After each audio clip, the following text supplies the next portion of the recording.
Hello students, today we'll discuss about the topic agricultural income. So what is agricultural income? So in India, agricultural income is generally classified as valued source of income.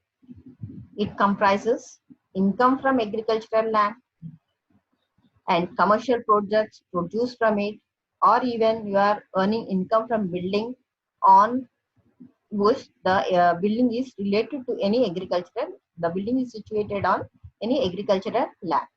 So all this treated as what income from agriculture. So according to section 2 subsection 1a, agricultural income is defined as any rent or revenue generated from land in India. Means what is the rent means here? For example, you are having your own land and you have given it for rent. So that we treat it as what agricultural income. And revenue means what you are doing your own agricultural operation there. So that we call it as revenue. So if you are deriving any rent or revenue from the agricultural purposes, and should be only used for what agricultural purposes, not for the other purposes. So this will be treated as agricultural income. It includes income generated from agricultural operations, including processing of agricultural produce for sale in the market. Means you cannot sell the rice grain by itself. First, we need to remove the chaff from the grain.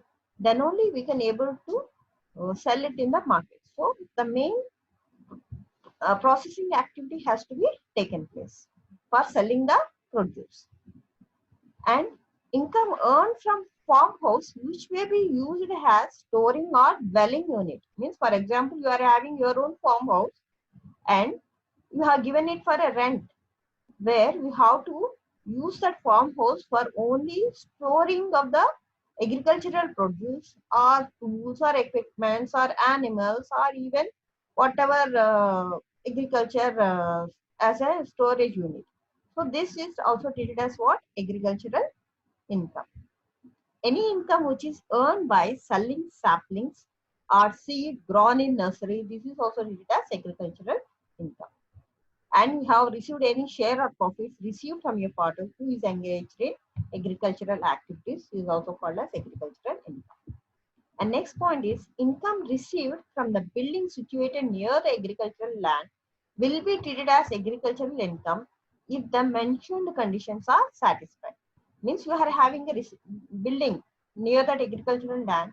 So what are the conditions here? The building must be occupied by the cultivator, and the building is used as what? Only for the storehousing of agricultural produce, and the land is what? Assessed to land, means you need to pay land revenue on that. So then only it is treated as agricultural income, otherwise it won't be treated as agricultural income. However, agricultural income does not include the following: income generated by selling processed produce of agricultural nature. Means you cannot do the processing, means you cannot make the rice out of rice into flour, means that we call it as processing. And income from extremely processing means what here? You are removing you are having the grain and you are doing extra polishing, that we call it as what? Extremely processing. And income from trees sold as timber. So all these are not form part of an agricultural income.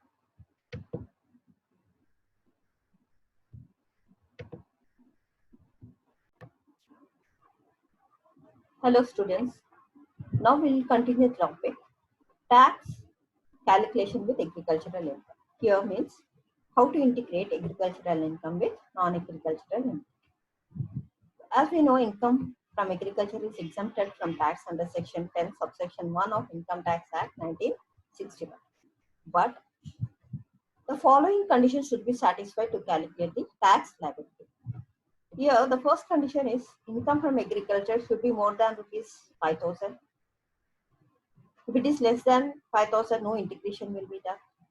And the non-agricultural income for the financial year, excluding agricultural income, should exceed 2,50,000. Means in case of an individual who is below 6 years of old, the exemption limit is 2,50,000. And in case of senior citizens who is aged between 60 to 80 will be 3 lakhs, and who is super senior citizen, that is above 80, will be 5 lakhs. Means the total income should exceed 2,50,000, 3 lakhs and 5 lakhs. Then only integration will be taking place. Now what are the steps involved while calculating integration of agricultural income with non-agricultural income? In step 1, add non-agricultural income with net agricultural income. So after adding whatever the amount it has arrived, you have to calculate the tax in step 2.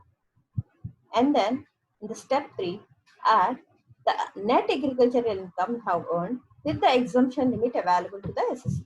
So in this SSC means according to the age, means 2,50,000 in case of an individual who is 60 years of old, like that. And then in step 4, compute tax on step 3. In step 5, this is a net tax payable, means we have to deduct whatever we have calculated in step 4 from step 2. The sum so arrived shall be increased by adding 4% of health and education cess. So this is how integration will be taking place. In the next slide, we'll know how, with the illustration, how we have to calculate.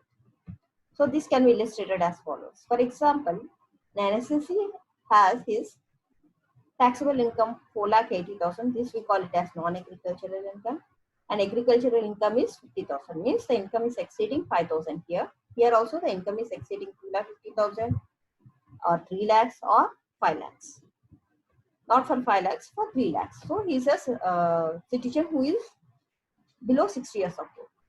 Now how we need to compute the tax? So what is his total income? Add agricultural income with non-agricultural income. Here non-agricultural income is 4,80,000 plus 50,000, that is 5,30,000. So as we know the slab rates, as up to 2,50,000 no need to pay the tax, and up to from 2 lakh to 5 lakhs we have to pay tax at the 5%, and from 5 lakhs to 10 lakhs 20% of income exceeding 5 lakhs. Okay. Here in the step 1, as we know, up to 2,50,000 we have to pay 5% of tax, that is 12,500. So beyond 5 lakhs, how much is earning here? 30,000. So on 30,000, we have to calculate 20% of tax. So if you add these two, we arrive the tax value at 18,500. In the step 3, we have to add the basic exemption limit with agricultural income. Here in case of a individual who is below 60 years of old, his exemption limit is how much here? 2,50,000. In case of senior citizen, exemption limit is 3 lakhs. In case of super senior citizen, the exemption limit will be 5 lakhs, like that. We have to add with the agricultural income. Here, the income arrived is how much here? 3 lakhs. So, the tax thereon is how much? As up to 2,50,000 is nil. Beyond 2,50,000, how much is earning here? 50,000. That is 5% of tax, 2,500. From step 2, we have to deduct the step 4. Here, step 2, 18,500 minus step 4, 2,500. For this, we have to add health and education cells at the rate of 4% per annum. So this is how we have to calculate the problem. So the final points to be considered here are, it can be said that agricultural income is not really exempt. This tax is levied in an indirect way, and this concept is known as partial integration of taxes.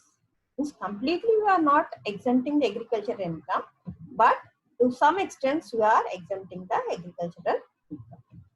It is applicable to whom? To individuals, HUF, unregistered firms, AOP, body of individual, and artificial judicial person.